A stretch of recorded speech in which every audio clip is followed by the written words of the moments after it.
আব্বা আসসালামু আলাইকুম। আব্বা এত রাতে ফোন দিছ? ওয়ালাইকুম সালাম। ভালো আছো? মানে সব কথা তো আর তোমার মায়ের সামনে বলা যায় না, সেই জন্য সে ঘুমানোর পরে তোমারে ফোন দিলাম। কি? পড়া করাইতে গিয়ে তো আমার সর্বস্বই শেষ হয়ে গেছে।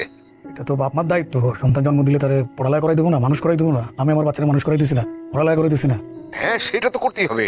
আমি তো সেই কথাই বলতেছি যে তোমারে পড়াশোনা করাইতে গিয়া আমার যা ছিল সবই তো শেষ করছি, তবে রাখি নাই, যতটুকু সাধ্য ছিল করছি।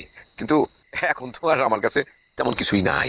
একটা বাড়ি আছে, বাড়িটা বন্ধক দিয়ে যে টাকা পাইছি সেটাও তুমি তোমার ব্যবসার কাজে নিয়ে গেছো, তাই না? রাখতে তো হইব, কি করবো? তোমার অ্যাবিলিটি নাই? ফাইজার স্কুলের বেতন 1 লাখ টাকা, 1 লাখ টাকা তো আমি দিই। ও কি জানে কই থেকে দিই? কিছু এত জোরে কথা বলতেছো কেন? এত কথা কি? তো কিছু করার নাই, তো তো দিতে হবে। না, না, জি আব্বা দোয়া করো, এখন ঘুমাও, এত রাতে ঘুমাও, শরীর খারাপ করবে। শোনো শোনো, আরেকটা কথা আছে। এই যে মেম্বারে তো ভীষণ তাগাদা করা শুরু করছে, কোনোভাবেই তো তাদের কিছুই বুঝাইতে পারতেছি না। এখন ওই যে বন্ধকের কিস্তির টাকার জন্য তো সে অনবরত তাগাদা করতেছে। আবার তুমি তুমি জানো না আমার অবস্থাটা কি?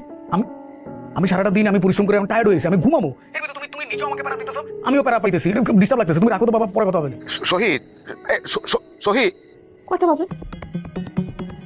হ্যাঁ, মানে কয়টা বাজে? ঠিক আছে, ওই যে ফোন সাইলেন্ট করো।